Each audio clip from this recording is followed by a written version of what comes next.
This video is going to be a commentary about the Ravens practice situation on Saturday where the defense really seemed to take advantage of the offense and take the football away, apparently 9 times. But count me among the Ravens fans that's actually kind of glad to hear it. Um, Lamar Jackson, Tyler Huntley, and Josh Johnson threw a combined 9 interceptions or 19 or whatever the number is. But to me, the success fail balance is necessary in training camp. Somebody on Twitter, I forget who it was, said, iron sharpens iron. That is true. But in order for that to happen, it really requires some things to be chipped away before the edges can really be sharpened. The really, really rough spots, the chunks, have got to be taken out of there. Initially, I thought, well, maybe they're eliminating things from the playbook. Maybe they're going through the playbook or parts of it that they thought they would use, and they're testing something out, deciding they're going to get rid of it. I've been a part of stuff like that on both sides of the football. I think there's multiple factors. Here's a few. The Ravens are trying to be a more balanced offense. They're actively trying to do that. That's part of it. The second part is the defense is pretty damn good. There's playmakers over there on defense, numerous. Now, I'm kind of mentally omitting the left cornerback situation because that's not an area with the personnel we have over there, Rock Ya-Sin, Caillou Blue Kelly, whoever. That's not an area over there on the left side that's known for turnovers in terms of even college stats and NFL stats. But give them, give the defense credit. Apparently, the offense was put in a number of third and long situations Saturday. If we believe what Isaiah Likely and Marlon Humphrey had to say, fine. But one of the largest points for me is Lamar and every quarterback threw multiple interceptions. Sounded like Lamar threw 4, Josh Johnson threw 3, and I guess Tyler Huntley 2.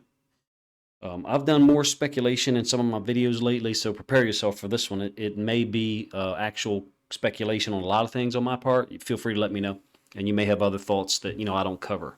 First of all, the fact that every quarterback threw interceptions, the entire position performed poorly. Now, the design of it sounds like the defense had the advantage. Moving past that, just accept it as a Ravens fan, like I did it quickly, that Lamar, Tyler Huntley, and Josh Johnson weren't playing well. Just accept it and look forward to the bounce back. Like, move on. What's the problem? Why do we have to protect Lamar just because, with our words, just because we're Ravens fans? I prefer to just say the reality, but I haven't seen the film, so you don't know, what exactly was going on. But um, if let's do it this way. Let's say Lamar threw 4 interceptions and Tyler Huntley and Josh Johnson were tearing it up and they had 8 touchdowns and 0 interceptions on a day when Lamar turned it over multiple times. We might have some concerns, or there might be something to be concerned about, even if you hadn't seen the film. But that wasn't the case. The whole position group struggled. And to me, it sounds like when you see that, in my experience, sounds like the whole offense was being stressed. The quarterback probably particularly was being stressed. That might have been the design. And Isaiah Likely and Marlon Humphrey have kind of said that. I do believe in scripting. I don't want to say scripting failure as a coach, but at least scripting difficult situations to see how your athletes respond.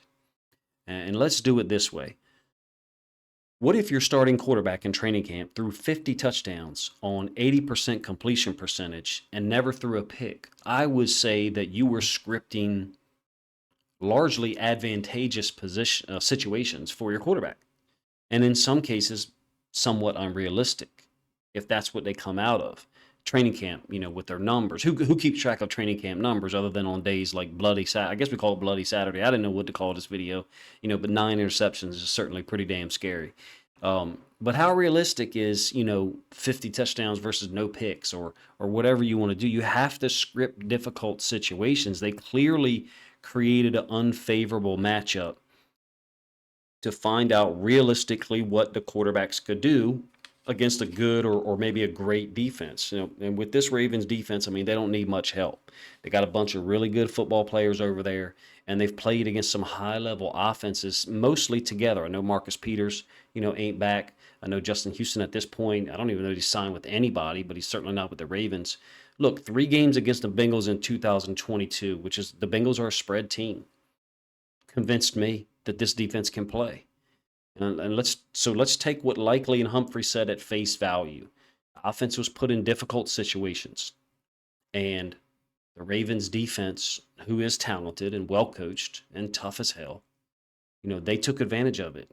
My first reaction on Twitter was like, my favorite gift to use. It's I guess it's an actor or something. I don't know. Donald Glover, when he has the mic in his hand and he just says "good." He's got this real serious look on his face. That's how I feel about it. That's how I feel about it. Like, there's so many talented, high achieving guys. OBJ, Lamar Jackson, Mark Andrews, Zay Flowers, Bateman, who obviously not practicing. Gus Edwards, Isaiah Likely, Todd Monken, T. Martin, John Harbaugh. Those are all high achieving human beings in their profession. What do high achievers do when they fail, when they're challenged and they fail? They go back to the drawing board. They try to figure out what they did wrong. They work harder. Maybe they work more efficiently. They eliminate mistakes. And in this case, in football, they eliminate those mistakes by watching film, figuring things out, what went wrong, either individually or together. Sometimes you split up into groups, three groups. Three groups watch the film, make notes on the 6 or 8 plays you want to focus on, and then you come together and you compare the notes from the three groups. Sometimes you do that as individual coaches, because when you put 4 or 5 coaches in a room, you're going to get discussion. And so that might elongate the process. It might make it draw it out some. You may want the coaches to go individually and watch it and talk about it. I have no idea how the Ravens do things at that level, but I can tell you one thing the coaches are going to do. They're going to show up earlier. They're probably there late Saturday night, and they're probably going to be there real early on Sunday morning. And to me, that is the process of some people say sharpening your sword, but really I think it's the process of learning how to succeed. Strip away those mistakes, figure out what you don't do well, and maybe some of the things they were doing today is not going to be things they ask the quarterbacks to do. It's possible. But I think, look, if you look at the Ravens personnel that I just read out, along with other guys I didn't name, and the coaching staff, they're either going to chip away at these rough edges or they're not. What do you think? But I think there's a pretty good probability that all those guys I listed, Lamar, OBJ, Andrews, Monken, Harbaugh, they're going to keep chopping at this. Let's start with what they're trying to do and see where we are in this process. They're trying to install a new offense, a new everything, new terminology, new pass pro phrases, probably new blocking calls, new route adjustments, new ways to communicate the route adjustments, new calls at the line of scrimmage, new audibles.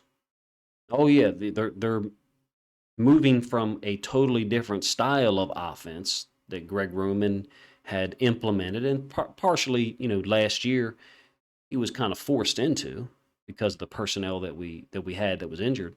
And now they're moving to this hybrid offense that Todd Monken's created in the last 4 or 6 years. I don't, pretend to call Todd Monken's offense any 1 or 2 words to put it in a little bottle and this is encapsulated. This is what it is. I think it's a hybrid. I think it's a collection of a whole bunch of different things. And did we think it was all going to be an easy evolution? No, because they're skipping levels.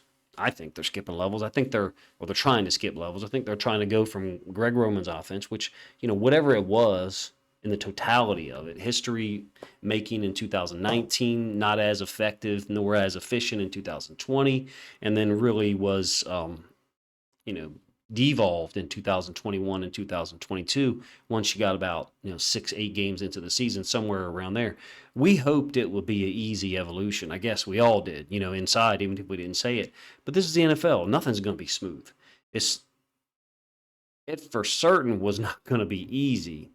Not in this league, not in this conference, and just not in this part of the Harbaugh era. Not 2022, 2021 with all the injuries, Lamar being hurt twice. Nothing's been easy. Nothing's been easy. Think about it this way. Who projects as the best defense that the Ravens will face? Let's do the first 7 weeks. Who projects as the best defense that the Ravens offense will have to go against? From this group, the Texans, the Bengals, Colts, Steelers, Browns, Titans, and Lions. We'll get through that Week 7 matchup against the Lions, which I feel like is could be a seminal moment or an important date after 7 games, at which point you'll have played all of your AFC North opponents. You'll have played the Lions and the Titans, a historical rival for the Baltimore franchise, over in London. Um, who's the best defense out of that group that projecting right now as it stands in early August? You know what my answer is. For me, it's the Bengals. They're just a complete defense. Lou Anarumo, or however you say his name, is just a genius. He's just brilliant. He gets guys in the right place damn near all the time. He makes quarterbacks have to go to their second or third read. He slows down their processing. And look, the Lions will certainly be an interesting defense, I think, because of some of the guys they've drafted, brought in. I'm a big C.J. Gardner-Johnson fan. And as Ravens fans, we clearly can't discount the Steelers and what they can get accomplished and how those matchups always flow. But compare this Ravens defense to the Bengals, Steelers, Lions. I think it's a favorable comparison. Mike McDonald's group, I think, has equitable talent to all those teams, if not more so.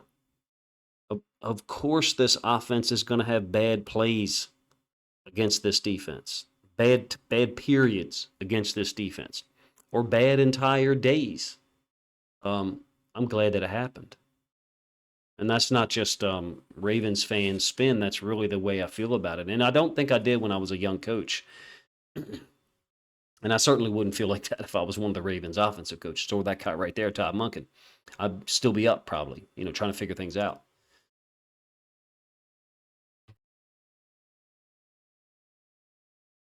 And to be honest with you, I'm not worried about Todd Monken at all. I'm not worried about Lamar Jackson or anybody that's out there to perform or be in charge of this offense's progression.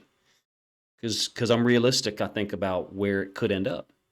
Could we end up with a middle of the pack offense in the NFL as far as points per game? Absolutely. It's entirely possible. We could play a tough schedule. Number one. Number two, we play a tough schedule out the gate, those first 7 games, as I mentioned. I think it's possible that this Ravens offense at some point does strip away certain things that maybe we're not being efficient at executing, whoever the player is responsible. Is it equally likely that the Ravens end up top 10 in scoring as opposed to them ending up in middle of the pack? I mean, who knows? I would say it's probably more likely that they end up from 11 to 15 than in the top 10. Would it surprise me if they were top 5? Not at all. Do I care right now? No. They're building the offense one layer at a time.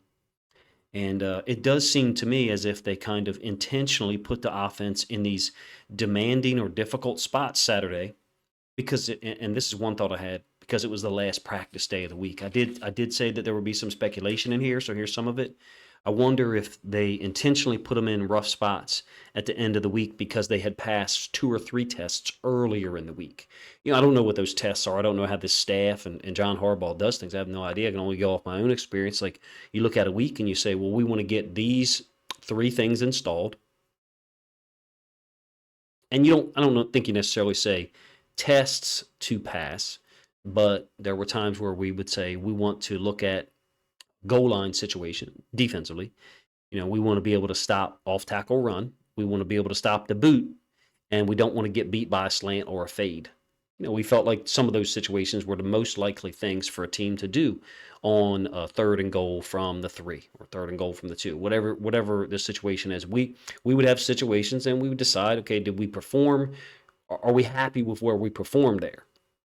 And I think it's possible that the Ravens offense had checked off 2 or 3 boxes last week, and this one on Saturday was one. Okay, we've handled those 3 boxes. Let's see if we can handle this one where there's going to be tighter windows, or where, look, sometimes as a defensive coach or a head coach, or you kind of go to the defense before the play. Hey, this is a pass play. Let them know. You're trying to give them an advantage that the offense doesn't know they have, obviously. You're trying to up the ante for the offense. And simulate certain situations in the game. If it's 3rd and 12, obviously they know it's a pass play. I think it's entirely possible that what our quarterbacks were being asked to do was demanding. I think Todd Monken's got high standards for our players. If you listen to him talk, at least, and you listen to people talk about him, it sounds like he's got really high standards. He had said before Saturday that the offense had things to improve on. I think on Saturday found out very clearly what some of those things are. It gives them things to focus on. What could some of those things be? Just a guess. At least one of them. Be able to recognize coverages quickly and adapt the routes and the throwing leverage depending on what the defense does. The quarters and split field coverage calls make it damn tough sometimes. Got a lot of split field coverage calls where it's, man on one by the corner, depending on his release. And I know that last year we didn't do a great job, I think, designing things from the standpoint of attacking that. If we know that the Bengals are playing 70% man on one, or whatever the number was, I'm just going to throw it out there, 70. Do things with the number one receiver to get him open. I felt like the drag was an underutilized route. China in or whip routes, I felt like was underutilized. I felt like double moves were there potentially if we just throw the football. Whoever the quarterback is, and it might be incomplete. It may end up being a big play. Obviously, in the case of Demarcus Robinson last year, it was a big play, touchdown in the playoff game. So that would be number one. Be able to recognize coverages quickly and adapt what we're doing mid-play or at the beginning of the play. And for me, that means the quarterback and the receivers, tight ends, etc. Another one, obviously, avoid turning the football over. But let me offer a thought to you. Lamar has been very risk averse with certain throws for a while. And what I mean by that is he's erred on the side of caution and tried to avoid turnovers. Smart. With our defense, last year particularly, not necessarily 2021 with all the DB problems we had, he's been risk averse, meaning I'm not going to take this risky throw.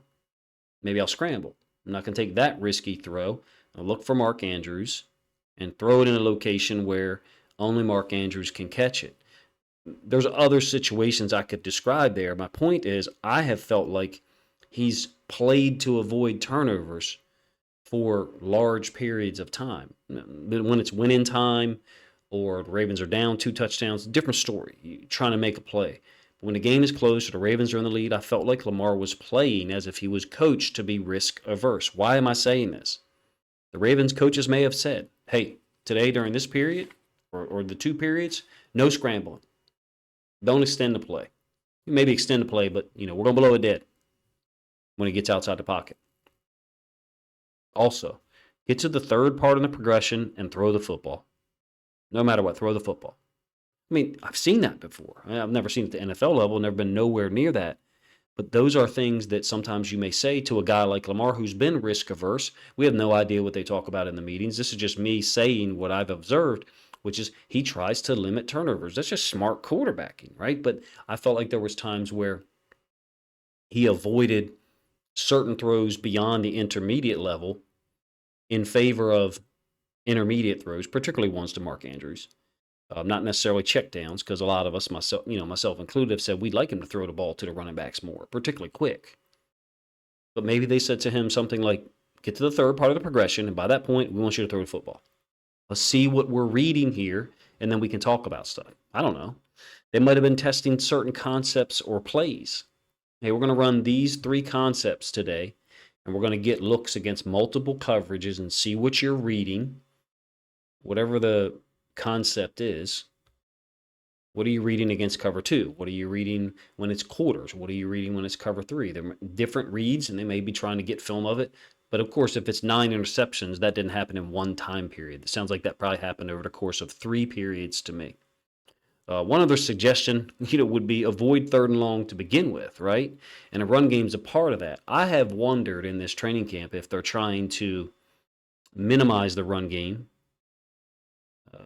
In terms, I'm talking about shifting the play calling from what Ty Monken will normally do, 10 to 12% in the direction of more passes. I don't mean compared to what Greg Roman did. That's not what I'm talking about. I'm saying Todd, T. Martin, John Harbaugh, whoever else have said we're gonna get more pass plays in training camp because we think that we may have to do that at times. We have the ability to do that now. With better, hopefully, better coaching as far as the pass game, better players' talent, if that's where you want to go with it, fine. They had guys make plays last year if we can get them the football. if we can design plays to get them the football. My point is, I feel like in this camp, and this is pure speculation, that we've moved the play calling, 10, 12% in the direction of pass plays to get more work in that area. I don't know how to prove that. I don't know why my gut and instinct is telling me that. It's just something I thought of. Also, there's going to be periods at practice where the offense or defense has the advantage by design. 9 interceptions, however, is a terrible day, right?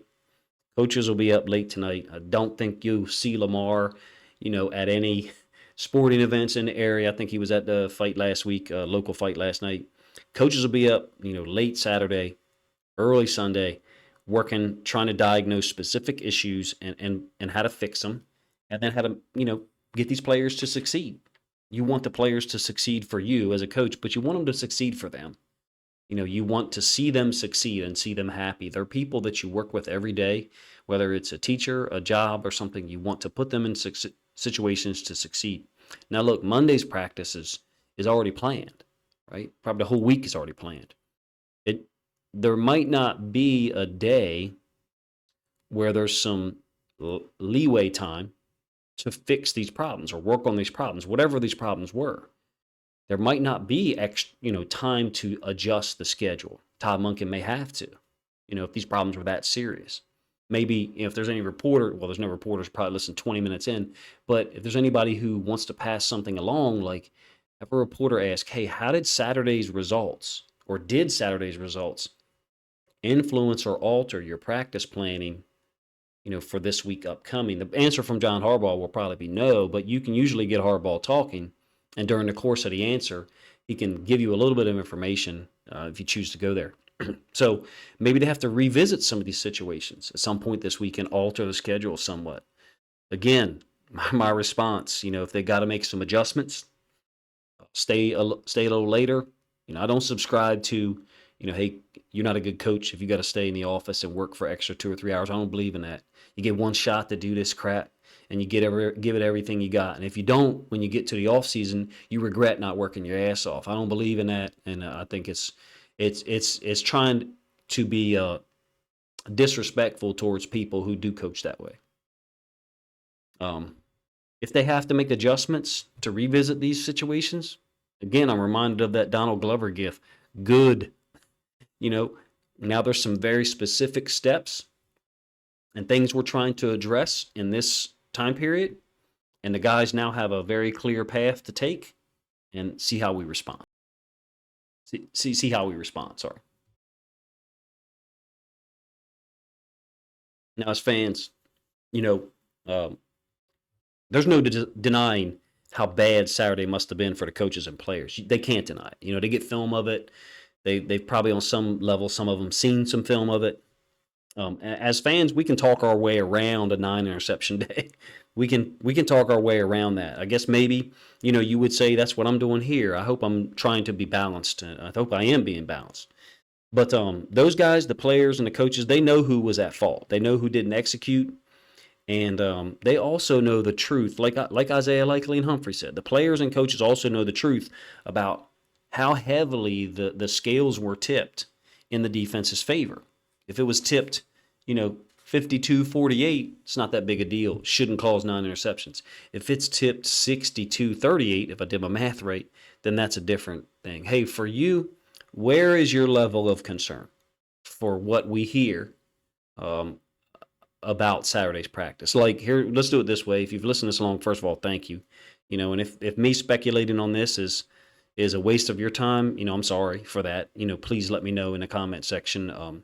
There's no film out there, number one. Number two, I haven't been to a practice yet, so not sure what else to do other than scour Twitter for what people are saying, look at some of the highlights or lowlights, if you will, for the offense, highlights for the defense. For me, from a 0 to 10 scale, with 10 being, 10 for me is whatever it means to react instantly and without any knowledge of the situation from Saturday's practice. That'd be a 10 for level of concern. 5, some would say is a balanced level of concern. I'm concerned about the number of interceptions. I'm not concerned that interceptions occurred, but how many did happen, because 9's an inflammatory number to hear. So let's just call that a 5. For me, as someone with very little knowledge about Saturday, other than, like I said, what I saw on social media, it seems like the defense won via like a brutal stoppage in the eighth round that should have been stopped in the fourth, to use a combat sports analogy. A fight that was clearly going one way and could have been stopped a couple of times, didn't, and then was finally stopped later on. I would say my level of concern is a 2 or a 3, just because I'm glad that our best player had a rough day. Because I believe in him, always have, and that's why he's my favorite player. And B, because I know what talented people, let me say motivated talented people. A lazy talented person ain't gonna do nothing, right?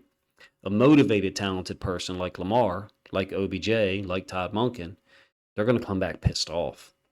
Man, there's nothing worse than going up against and trying to compete against a motivated, talented person who's been personally challenged and is now trying to fight back and get up off the deck. To use another combat sports analogy, look, every quarterback turns it over, and 3 different guys turned it over Saturday. 9 interceptions. My final question is this: how many situations was it? How many throws was it? If 9 interceptions happened over the course of 50 throws, that's a big number. That's concerning. How many throws do they make in practice? Between 7-on-7, one-on-ones, team, and then maybe half-line stuff. Teams do half-line stuff sometimes. I don't know if the Ravens do. My suspicion is probably at least 100, 120 throws, meaning throws that are recorded on film, throws that matter. I'm not talking about individual drills, which are recorded too at this level, but throws by Lamar, Huntley, or Josh Johnson, or I guess Anthony Brown. And my guess is 100, 120 total between them, but I don't know that to be sure. If it's 9 interceptions and 120 throws, still a big number, less concerning than if there's only 50 throws. I don't think there's any chance the number's as low as 50. How many throws overall was it? How many of those throws were tipped? How many of those throws were basically a punt on 3rd and 14 where we've got a vertical route that's a clear out? We never threw those verticals last year to one, the outside receiver to number 1. We hardly ever threw them. Occasionally we did. Devin Duvernay against the Cleveland Browns caught one at home in a 23-20 win. Demarcus Robinson's double move against the Bengals, I don't really count, down the left sideline. That's a double move. I'm talking about just a straight go that is basically a clear out route. We didn't throw him that much. How concerned are you? I'm a 2 or a 3. So I'm cool with people answer 5. I'm cool with people answer 7. Anything above 7 for me is, hey, I don't know what your what your focus is. We should have high standards, and we shouldn't accept an offense that's going to turn the football over, because if we don't turn the football over with this defense, we should win games. And with the talent we have on offense, we should score. And Todd Monken should be held to a high standard. So I got no problem, if things fail or continue in this manner in the regular season, if people are angry at him for not living up to the excitement that we've all had for the last, 5 months since he was hired, I think in March, right? So let me know where you are with your level of concern. I just can't wait to watch this team play, even if it's in the preseason, and see some of the younger guys play. Caillou Blue Kelly is a guy I'm real interested to see play, to be honest with you, and all the guys on the offensive side that we have that are young that we haven't heard much about. Shamar Bridges and Mekhi Polk, being the main two. So appreciate you guys' time, man, for checking out the video. Didn't get this done for Saturday for a lot of reasons. We were traveling, but after Saturday, all the reports coming out about the offense turning the ball over so many times, I felt like I was going to shift what I had planned for Sunday morning, so I did. Didn't mean for it to go on this long, but thank you guys for listening. If you listen this long, I really appreciate it. If you have any ideas for videos this week leading up to the first preseason game, please let me know. And we're going to get into it real hot and heavy here soon. I want to really appreciate anybody who's checked out the video, and if you think other people, other Ravens fans would enjoy this video, please grab the link and share it somewhere out on social media to help this content get more reach.